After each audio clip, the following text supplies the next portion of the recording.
Vou chamar o Breno Galante para entrar nessa conversa. Ô Breno, ouvi algumas pessoas linkando esse empate sofrido pelo Atlético, o gol do Criciúma, com as mudanças feitas pelo Milito 4 minutos antes. Ele mudou todo o ataque do Galo, saiu Hulk, Paulinho, saiu também o Gustavo Scarpa, entraram Alisson, Cadu e Vargas. Você também associa uma coisa a outra ou o empate veio por outras circunstâncias? Milito falou na coletiva, o time jogou bem, faltou eficácia. Boa tarde, Breno Galante, qual a sua análise do jogo? Boa tarde, Matheus, Rafa, Dimara, Seabra, Lélio, turma de casa. Olha, a gente comentou aqui a semana toda, né, que ia ser um jogo difícil pro Atlético, porque o Atlético sempre, quando a gente vê adversários que estão mais fracos pela frente, o Atlético dá uma rateada. Ano passado a gente lembra do Curitiba, os pontos perdidos contra a América, que acabou rebaixado, enfim. E começou de novo da mesma maneira. Isso assustou muito o torcedor do Atlético ontem, né? Porque, no meu ponto de vista, o Atlético jogou bem. O Atlético estava controlando o jogo, apesar do Curitiba ter criado uma chance no primeiro tempo. Vacilo da zaga do Atlético, o Atlético toma um gol de vacilo da zaga do Atlético. Eu não acho que as alterações elas tenham tido um impacto no resultado, não acho. Eu acho que o Atlético não soube matar o jogo. O Atlético teve a oportunidade de matar o jogo, né? Mas não, como o próprio Milito falou na coletiva, né? Faltou um pouquinho mais de empenho nisso, nas finalizações, né? O Paulinho teve uma chance clara no segundo tempo, furou dentro da grande área, né? O Scarpa acertou um belíssimo chute que ia nos lembrar aqui, o Lélio vai lembrar bem daquele gol do Everton, no cruzamento do Éder de escanteio. Ontem o Hulk bate escanteio, ele bate de primeira, ia fazer um gol de placa. Por pouco não fez o gol, mas aí no final o Atlético, né? A bola pune, né? O Atlético não fez, não soube matar. E aí eu acho que um vacilo da zaga. O próprio Igor Rabelo disse que ficou com receio de chutar a bola e até fazer um gol contra. Mas, pô, não dá pra levar um gol desse. E o pior, não dá pra você perder pontos assim dentro de casa. Você disse bem, Matheus, o Criciúma não vai brigar pelo título. Então nós não perdemos ponto para um adversário direto, né? E talvez os adversários diretos do Atlético não percam ponto em casa pro Criciúma, como o Atlético fez. Uma coisa é certa. O Atlético vai ter que ir a Criciúma para recuperar pelo menos 3 pontos lá e não dá para poder pensar de novo na Arena MRV em resultados diferentes do que vitória, inclusive no sábado contra o Cruzeiro. Eu acho que a responsabilidade aumenta até pela questão da tabela do Brasileiro, Matheus. Dimar Oliveira, você comentou o jogo ontem na rádio e a gente conversando em off sobre a partida, você falou justamente sobre essas trocas por atacado do Milito no segundo tempo.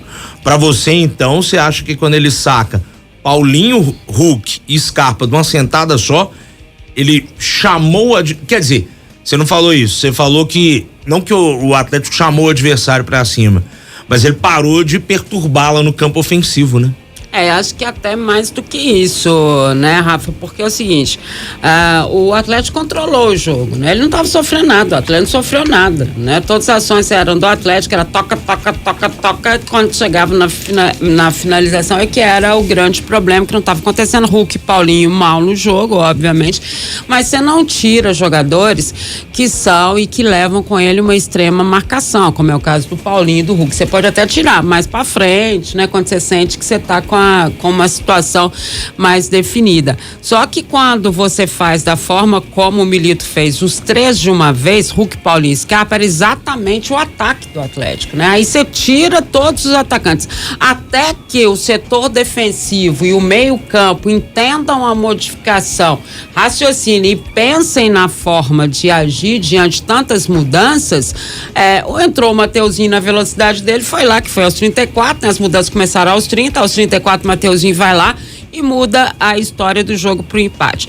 A gente tem que dizer o seguinte, houve um erro, sim, nas substituições, você até poderia fazê-las, né, aos poucos, entra o Alisson, né, tira o Scarpa, porque ali me parece que ficou muito claro, né? Hulk, Vargas na vaga do Hulk, o Cadu entra no lugar do Paulinho e o Alisson no do Scarpa. Parece que ali é a definição da situação, né? Quem é substituto de quem.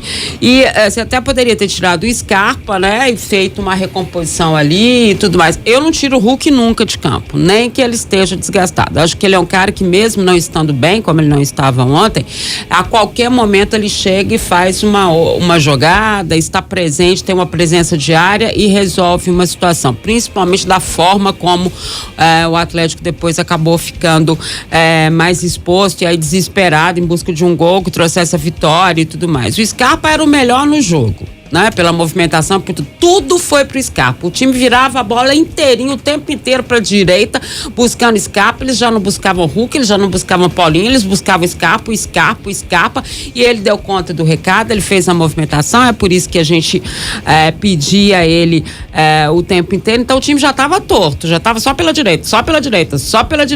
E ainda você, na sua modificação, tira os três de uma vez, é óbvio que a defesa ia demorar para entender, porque essa bola só ficava lá na frente. Mal ou bem, a bola ficava lá na frente, não ia no setor defensivo. Em que momento o Everson teve algum trabalho no jogo? Em nenhum momento. Então, acho que essas modificações, elas foram determinantes para o empate. Ô, Lélio Gustavo, inclusive esse gol do Criciúma, que cochilada da defesa, né? Ninguém afasta a bola. Eu não sei se é um misto de Mateuzinho entrou no segundo tempo, tava descansado, aí partiu em velocidade, deixou todo mundo comendo poeira, ou se foi pé mole, como dizem por aí, dos defensores do Galo, né? Era uma jogada cantada já há muito tempo, né?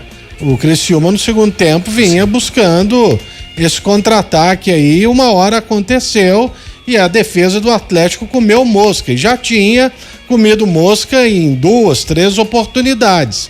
E como também, já no primeiro tempo, num lance muito confuso, né? Que a bola ficou quicando dentro da grande área, chega um, chega outro, e aí ela sobra, graças até ao Rubens. No início do jogo, antes dele sair, a bola fica nas mãos do Everson. Mas eu vou discordar da Dimar aqui. O problema é que com Paulinho, Hulk e Scarpa, eles em campo, o Atlético tinha finalizado 20 vezes. Tinha feito um gol do mesmo jeito. E tava lá batendo e não conseguia furar a defesa do Criciúma. Então o técnico fez a modificação e 1 minuto antes de sofrer o gol, o Alisson perdeu mais um gol feito. Então, o técnico ele sempre vai ter a sua parcela de culpa, mas ontem a culpa maior, sem dúvida alguma, dos jogadores. Mais uma vez, porque era um jogo que o Atlético não poderia de jeito nenhum. Se ele realmente é um postulante ao título nacional, ele jamais poderia ter deixado 2 pontos para trás. E a gente falava dessa matemática. Não é no clássico, não é no confronto direto. É contra a equipe que você sabe que vai, teoricamente, figurar entre aquelas equipes que disputarão uma vaga na Série A da próxima temporada. Ou seja, vai jogar para não cair. E o Atlético deu esse mole. Agora, na minha opinião, o Atlético tem a obrigação de no próximo jogo em casa fazer 3 pontos. E o jogo é simplesmente o super clássico contra o Cruzeiro. Vai ter que se virar e buscar os 3 pontos em casa, Rafa. Deixa eu só responder ao Lélio. Eu continuo discordando de você. Eu acho que ele teve uma parcela muito importante e não porque ele fez as 3 de uma vez, Lélio. Ele poderia ter mexido aos poucos. Ele não poderia ter exposto tanto ao Atlético uma mudança tática tão efetiva e principalmente em cima... Tática não, só de nomes. Não, de nomes e tática. A forma de jogar do próprio Alisson é diferente. O Alisson tem muito mais correria e muito mais velocidade do que o Scarpa. O Scarpa tá jogando de ponta direita. Sim, mas a velocidade do Alisson é diferente. Tanto que os caras derrubaram. Exatamente, derrubaram ele 3 ou 4 vezes. Quando você tem um cara que tem essa velocidade de frente, obviamente, o setor defensivo demora muito mais para entender a nova marcação. E foi exatamente no aproveitamento desse momento que o Mateuzinho entra pela esquerda do ataque ataque do Criciúma e chega no gol. Então você pode mudar, óbvio que pode fazer tentativas, mas você não precisa tirar os 3 de uma vez. Aí é um erro de avaliação, é um erro de leitura de jogo. E esse erro ele teve também. Os jogadores erraram, porque não estavam bem mas também. Se ele colocar o Alisson pra marcar o Mateuzinho, aí vamos fechar o futebol brasileiro. Não, eu não tô dizendo que ele precisa. Não tô dizendo que ele precisa marcar. Tem que marcar o Saravia, quem tá lá dentro da grande área. Ele colocou o Cadu. Cadu, pelas características, vai fazer a função do Paulinho. E o Vargas vai fazer a função do Hulk. Ou seja, então ele manteve jogadores com características semelhantes. Se ele mudasse taticamente o time, ele teria que fechar o time. Quem sabe até colocar um terceiro zagueiro. Não sei, se colocasse a chiadeira ia ser a mesma. O certo é que vacilou, ele tem que ser contestado também. Mas a parcela maior para mim é dos jogadores. E o Paulinho ontem foi mal de novo. O Hulk, por mais que tenha dado assistência, foi mal de novo, perdendo chances claras do meu ponto de vista. E o principal, tomando decisões equivocadas enquanto esteve em campo. Bom, vamos... Fala, Breno. Não, é que vale lembrar que ele só tinha mais uma alteração, né? Porque ele já tinha mexido no primeiro Rubens tempo. E no Zarate, e entrado Zarate. No Rubens no primeiro tempo e Zarate no segundo. Então ele não poderia, né, fazer mais. Ou ele fazia de uma vez só todo mundo, ou então um só, né? Enfim. É o que eu achei que ele iria fazer e foi o que ele não fez. Hoje em dia o tal do tem 5 substituições a favor, viu, Daniel Seabra? Não significa que você tem que usar 5 não, viu? Não. Fica a dica aí. Longe de mim querer ser treinador, a minha licença é Rua Debaixo do Bairro Pro. E olha, é nem CBF, mas às vezes não precisa também não. Vamos fazer o seguinte, vamos chamar o Hulk, porque tem uma fala interessante dele, eu queria que você comentasse, porque o Hulk ontem ficou boladão com a torcida também, né? Ele foi questionado, né, a respeito desse empate e vamos ouvir o que avaliou o super-herói do Galo sobre esse Galo 1, Criciúma também 1. Não é que aumenta a responsabilidade aqui é sempre, a gente ganha 10 jogos seguidos, se tu empatar o 11º, a pressão vai ser grande, como aconteceu hoje, cara, a gente tava com 5 jogos sem perder. Um empate em casa, é claro que fica aquele gostinho amargo de derrota, mas a cobrança é grande, você vê ali a torcida vaiando, poxa, todo mundo correndo pra caramba, a gente tá tentando dar o nosso melhor, entendeu? E o que a gente precisa é do reconhecimento da nossa torcida, que tem sim, nossa torcida é maravilhosa, precisa de nos apoiar do começo ao final, e a gente vai assumir essa responsabilidade, melhorar o que precisa ser melhorado, para que a gente não possa oscilar tanto assim de um tempo para o outro.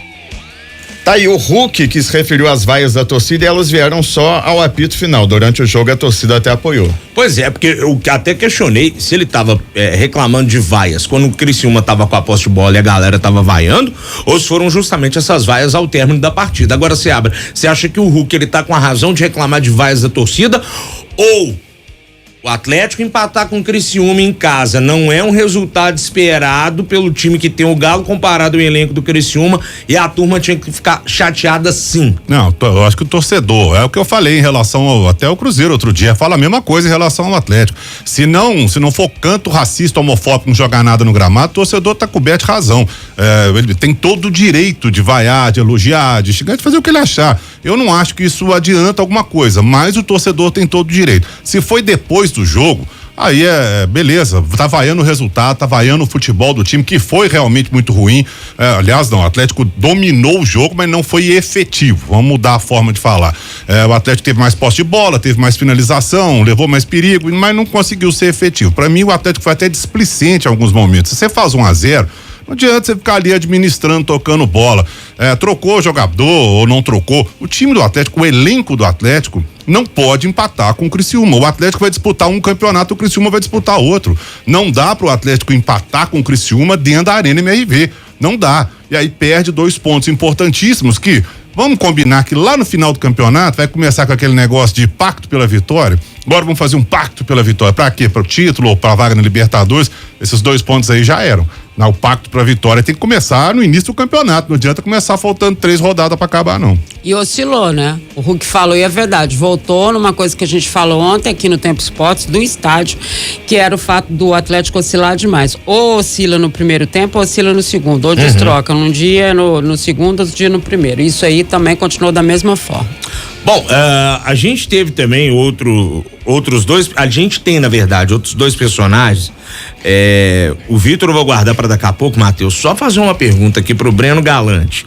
Você acha, Breno, considerando o contexto histórico desde a inauguração da Arena e o Galo ainda não venceu o Cruzeiro, esse background aí a gente não tem como afastar, mas depois de um empate com o Criciúma na Arena MRV, você acha que o Atlético entra mais pressionado pro clássico ou não afeta tanto assim, hein? Rafa, essa foi até a pergunta que eu fiz pro Milito ontem, né? Como é que ele encarava o clássico, qual a maneira que ele encara, porque eu acho que o Atlético entra com mais pressão e mais responsabilidade, né? Se você vem de um resultado positivo como o Corinthians, você vem de uma vitória tranquila ontem e você chega no clássico, o ambiente seria muito mais tranquilo por parte do torcedor. O Atlético ainda não venceu o Cruzeiro dentro da Arena MRV e isso incomoda muito o torcedor do Atlético. E aí quando ele vê a situação pela qual passou com o Criciúma, o Cruzeiro eu acho que não vai jogar diferente não. O Cruzeiro vai jogar daquela maneira que a gente já viu na Arena MRV, atrás, segurando, catimbando o jogo, e aí quando pode sai num contra-ataque no outro para poder matar o jogo. Preocupa o torcedor, preocupa, e eu acho que a carga psicológica ela pesa também. Eu me recordo conversando com o Rodrigo Caetano no início desse ano, e eu falando com ele, poxa, o Atlético parece que entra no clássico contra o Cruzeiro, sempre o Cruzeiro correndo mais, se entregando mais, o Atlético parece que sabe que vai ganhar a hora que quiser, e a coisa não funciona assim. E aí ele me falou, é uma carga emocional, existe uma pressão muito grande emocional em cima dos jogadores para ter um resultado lá, e isso incomoda. Palavras dele. Eu acho que pode incomodar? Pode, eu acho que é uma responsabilidade maior, mas o Lélio falou tudo. É obrigação do Atlético, Rafa, não tem como, não só pela classificação do Brasileiro, mas por conta desse jejum aí de 3 jogos e nenhuma vitória na Arena MRV sobre o seu maior rival. Ô Matheus, a gente tem o Vitor também, que ontem após a coletiva do Milito com o Otávio, certo? Ele, não é que ele foi enquadrado, tá gente? O pessoal da imprensa, né? O Edivaldo Miranda e os outros colegas colaram no Vitor para bater um papo sobre janela de transferências, chegadas e saídas no Galo, e tem 2 sonoras aqui, 2 pontos importantes dessa conversa do Vitor com a imprensa, né? Exatamente, a primeira delas, o Vitor falando sobre as situações de Patrick, tá indo mesmo pro Santos, o Edenilson vai pro Grêmio e o Gemerson, que tem sido alvo de Grêmio e Atlético Paranaense. Vamos ouvir então o que disse o diretor de futebol do Galo. Bom, o Edenilson, né, foi dado como certo, mas né, nada concreto, né? Sondagem, especulação, né? Conversas, mas nada muito avançado, né? Realmente o Patrick viaja amanhã, já faz os exames lá em Santos para poder ser anunciado, e o Gemerson, né? Nenhuma possibilidade de sair, porque sabemos da importância, momento que a gente vive, e é um jogador que o Milito conta para a temporada. Portanto, o Patrick muito perto de ser anunciado pelo Santos, ainda não foi. Deu um F5 aqui no Twitter do Santos, por enquanto não anunciaram o Patrick. O Edenilson pode ir para o Grêmio de fato. E aí, vem reforço para suprir essas saídas, Vitor? Não temos tempo para isso, né? Por mais que a gente entenda que seja uma situação emergencial, nós temos, né, que manejar dentro do elenco, né, as possibilidades que nós temos, né? Para essa janela alguma reposição é impossível, né? Pelo tempo, até porque nós não tínhamos planejado fazer nenhum movimento de chegada, né? Agora, né? Apostando na continuidade, na qualidade do nosso elenco, e apostando nisso também para a sequência. Sabemos que nós temos um elenco bem qualificado, um elenco, né, equilibrado, né? Inclusive com consentimento, né, e anuência do treinador para que a gente possa manter esse elenco. Obviamente que janela de julho é diferente, podemos aí pensar uma outra reposição, alguma outra chegada. Pode ser que aconteça de também recebermos propostas. O mercado a gente não controla, quem controla é quem manda a proposta. Então temos nosso planejamento, mas nós temos que estar atento a tudo, né? Mas para essa janela realmente é impossível fazer qualquer movimento. Vitor, diretor de futebol do Atlético, falando que não vem reforços nessa janela que termina amanhã. Planejamento é tudo, né, Vitor Bage? Porque se cogita a possibilidade de vender ou emprestar 3 atletas do seu time, mas não tem planejamento para a nova chegada, você tá perdendo 3, mas aí eles são negociáveis. Vamos repor com quem? A base do Galo é muito boa, né? Pra poder ter esses caras à disposição, porque dá a entender isso, né, Seabra? Que se ele não planejou alguém para chegar para substituir 3 que ele vai se livrar, ou tá vendendo, ou tá negociando, emprestando, né? Gente, eu acho que o Atlético tá aos poucos desidratando o elenco dele e não tá chegando ninguém. Nós estamos falando isso já tem um tempo. Ah, mas o elenco do Atlético, beleza, o Patrick, o torcedor não quer nem ver pintar de ouro, né? O Denilson, mesma coisa, o Pedrinho, mesma coisa, tá todo mundo saindo. Mas são jogadores importantes para entrar em determinados momentos. São jogadores que podem fazer determinadas funções que depois não vai chegar. Vai chegar o Bernardo aí no meio do ano. E aí, lá no meio do ano, aí vai ter outra janela, o Atlético vai contratar lá no meio do ano. No meio do ano a coisa já pode ter ido pro vinagre. O Atlético tem Copa do Brasil, Libertadores e Brasileiro. Não sei não, eu acho que o Atlético tá desidratando demais o elenco dele e não tá trazendo ninguém à altura, aliás, à altura não tá trazendo ninguém, né? Pra poder repor isso aí. Eu falei ontem na transmissão exatamente isso, que o que mais estava me preocupando não era nem o resultado que o Atlético tinha tido, até porque a gente sabe, pontos corridos não recupera ponto, né? Isso é legal da gente entender, não existe recuperação de ponto em pontos corridos. Foi. Exatamente a falta, né? A ausência de possibilidade de refazer esse time. Eu acho isso talvez o que mais preocupe nesse momento, até porque até nas substituições ontem pra gente ficou muito claro, né, quem é quem. Pra gente é muito claro quem é quem. Titular é titular, existe uma diferença entre quem tá no banco, seja porque são meninos que ainda tem que se adaptar, seja porque são jogadores que realmente não fizeram parte, não tem o nível técnico de quem tá jogando.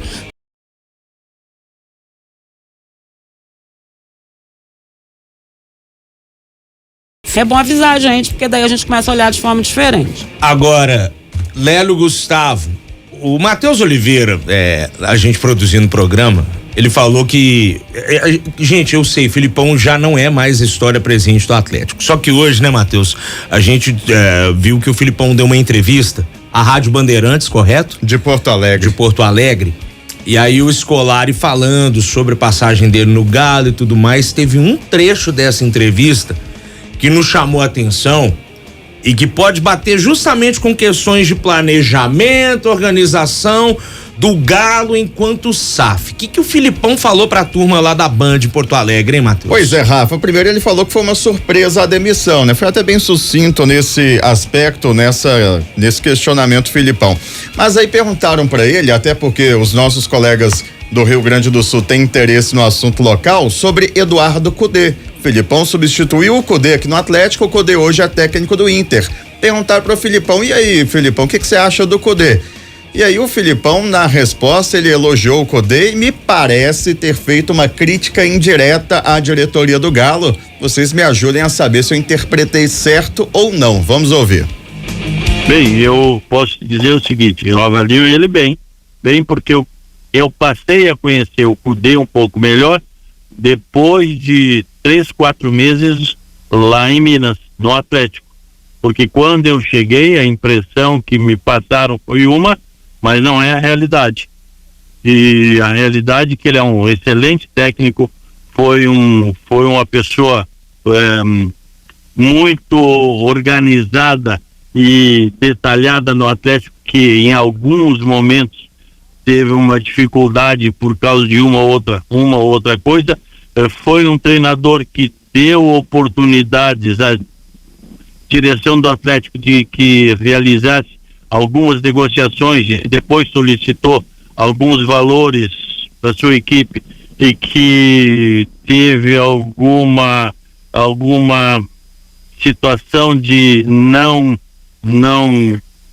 aceitação, mas eu considero um excelente técnico e, além de um excelente técnico, eu passei a vê-lo diferente depois que conheci algumas coisas que eu vivi lá dentro do Atlético. Lélio Gustavo, e aí, o que você achou da fala de Luiz Felipe Scolari? Eu achei que o Filipão, ele tá, né, inclusive, como é que eu diria, referendando aquilo que foi dito, ou revalidando, sei lá. Assinando embaixo que foi dito pelo Cudê à época. o motivo dele ter saído. E ele cita aí claramente até sobre negociações e tudo mais. E que para ele foi passado uma coisa, num primeiro momento, mas ele saiu entendendo outra completamente diferente. Isso aí certamente até pela característica do Filipão de conversar com muitas pessoas e entender, e chegar a uma conclusão do que havia acontecido. Mas é isso aí. Os camaradas mandaram o Pavão pro Grêmio. Óbvio, mandando o Pavão e tal, mas vai vir alguém pro lugar, não chegou até hoje. Não, mas já tem o Adson, aí já ficou o Adson. Aí agora tá saindo o Patrick, ontem o Rubens se machucou, o Patrick pode ser lateral esquerdo. E aí, se o Arana não puder jogar, quem vai ser o lateral esquerdo? Você saberia me dizer? Não, né? Tá saindo o Edenilson. Edenilson, quando foi, todo mundo fala, foi uma porcaria o Edenilson. Quando ele virou titular com o Filipão, ninguém falava isso. Ele tava jogando bem. Aí agora, não, é uma areia, tá vendendo pro Grêmio. Eu também acho que o Atlético tá perdendo força de elenco. Isso aí pra mim é muito claro, e principalmente quando não chega ninguém. Ah, mas vai chegar o Bernard. O Bernard vai jogar de lateral esquerdo? Se precisar? Não sei, né? Vamos aguardar. Ô, Breno Galante, meu velho, pra gente fechar suas considerações finais. Estamos encerrando esse primeiro bloco do Galo aqui no programa. Não, só pra dizer pro Lélio, que a gente sabe que vai sobrar pro Scarpa, como aconteceu lá na Venezuela, pro Scarpa jogar pela ala esquerda ali. Ele não tem outra opção. E aí vai ser um desperdício, né? E aí vai ser muito exatamente. Vai ser um grande desperdício, mas a gente tem que entender também que dificilmente o Arana fica fora, O Arana é um jogador que tem uma regularidade incrível. Eu acho que o Milito vai ter que se apegar a isso, porque se ele fizer alguma situação para variar ali, para poupar o Arana, ele não tem outro jogador, não tem nenhum lateral da base pronto, que treine inclusive com o profissional para poder assumir essa posição. Ô Rafa, grande abraço para você, e amanhã a gente volta, Amanhã vamos falar de clássico, é sempre bom falar de clássico. Um abraço.